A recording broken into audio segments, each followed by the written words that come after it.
इधर सुखदेव जी का पूजन और इधर हमारे अतिथि देवो भव, क्योंकि आज कई गेस्ट होंगे तो पहले जो आ रखे हैं उनका स्वागत होगा और इधर भी स्वागत हो रहा है। देखो प्रसंग को मैंने कहा लाया, इधर जो है तिलक हो रहा है, स्वागत हो रहा है। सुखदेव मुनि का राजा परीक्षित स्वागत कर रहे हैं।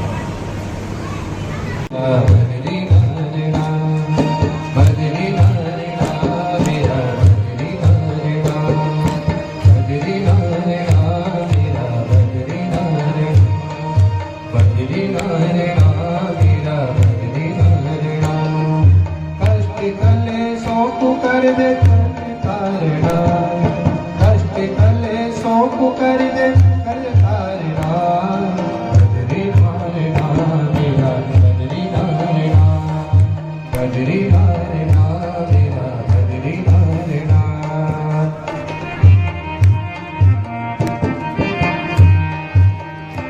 बड़ बड़ धनवान होना चरणों मतेरा, बड़ बड़ धनवान चरणों मतेरा, ज्ञानी माँ जानी उदा कथा सुनाने वाले, हर की सुना पिलाने वाले, तुमको लाखों प्रणाम, तुमको लाखों प्रणाम, तुमको लाखों प्रणाम, लाखों प्रणाम, तुमको लाखों प्रणाम। हर की सुना पिलाने वाले, हर की कथा सुनाने तुमको लाखों प्रणाम, तुमको लाखों प्रणाम, तुमको लाखों प्रणाम, तुमको लाखों प्रणाम।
गोविंद मिलाने वाले, गोविंद मिलाने वाले, ओ प्रेम लुटाने वाले, ओ प्रेम लुटाने वाले, तुमको लाखों प्रणाम, तुमको लाखों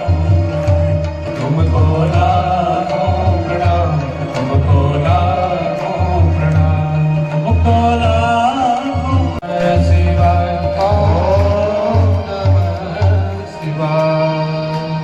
बोले शंकर भगवान। अब जैसे भगवान का आशीर्वाद लेकर के ध्रुव जी घर की ओर लौटते हैं, सबसे पहले भाई उत्तम का आलिंगन किया। उसके बाद जो सौतेली माँ जिसकी वजह से आज दर्शन हुआ, उनको प्रणाम किया और धन्यवाद दिया। माँ, अगर तू आज कड़वा प्रवचन न बोलती तो मुझे भगवान की भजन की लत ना लगती।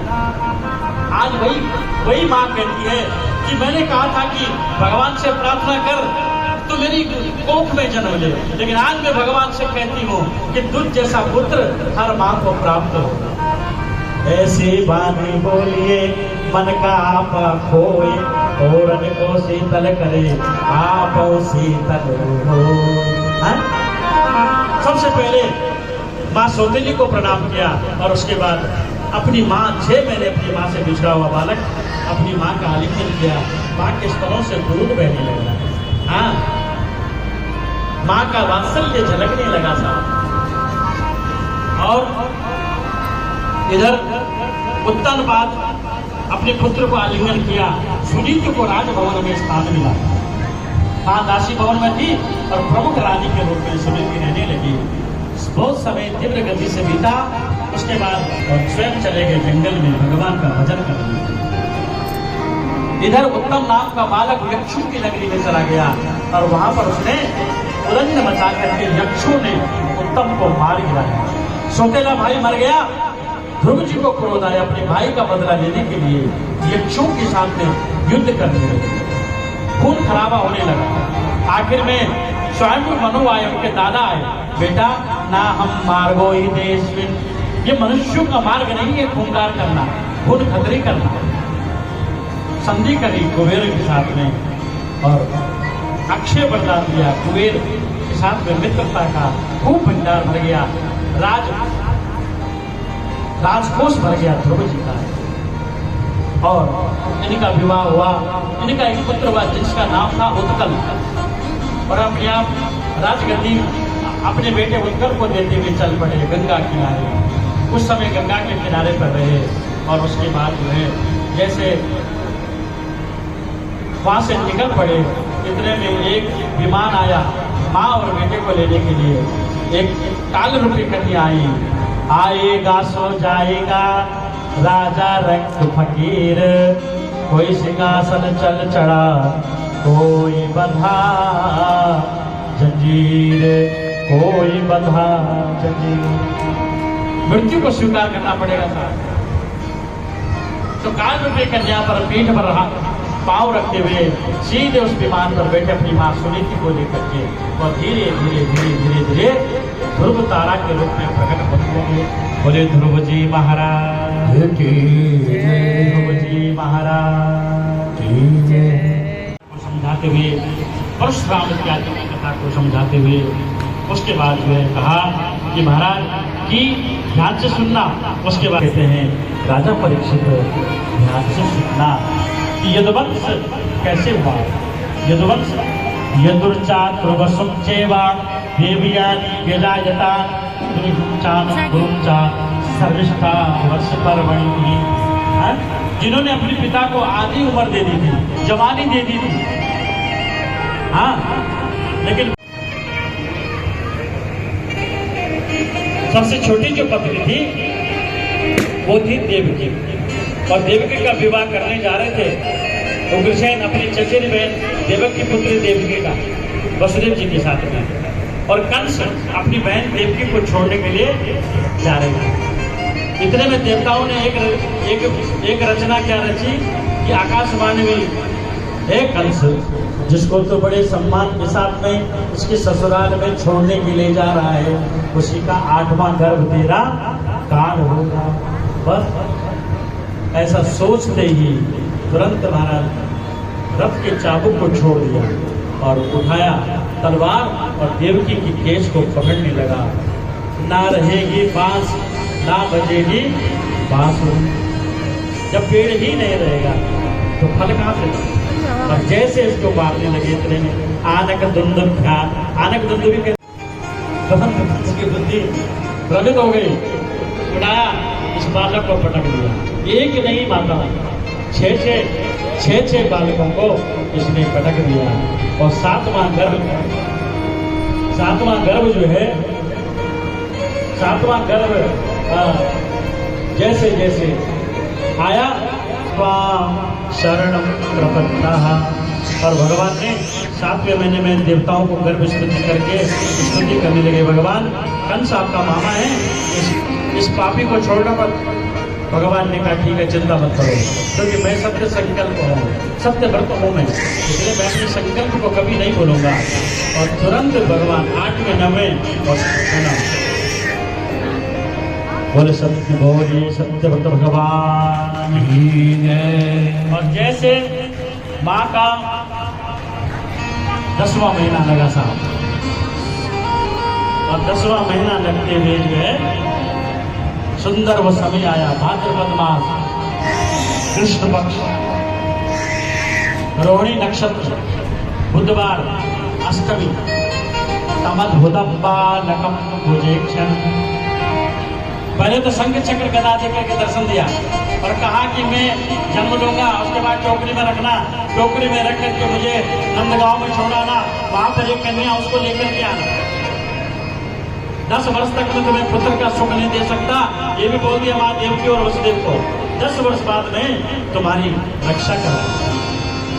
अभी कंस के हाथों से तुम मुझे बचा नहीं सकते, इसलिए मैं जा रहा हूँ नंद भवन में, गोकुल में। और समय सुंदर महाराज स्वागतम कृष्ण, तुरंत जो है 6 की 6 रुपये सामने आए और टोकरी में ले जाते हुए चल पड़े वसुदेव जी। कहा? गोकुल में। गोकुल आयो, गोविंद गोकुल आयो। नंद भवन में नौबत बाजो, नंद भवन में नौबत बाजो। दोनों हाथ मिलाकर के जिसको प्रसन्नता है भगवान का प्रकट होना, वो दोनों हाथ उठा के गोकुल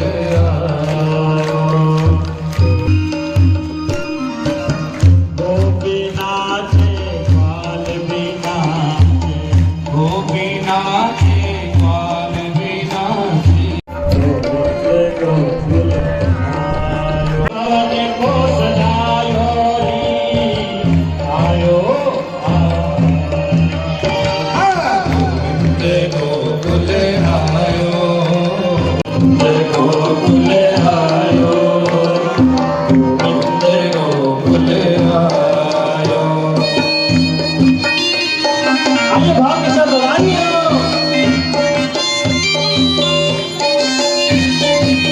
सुंदर भाव।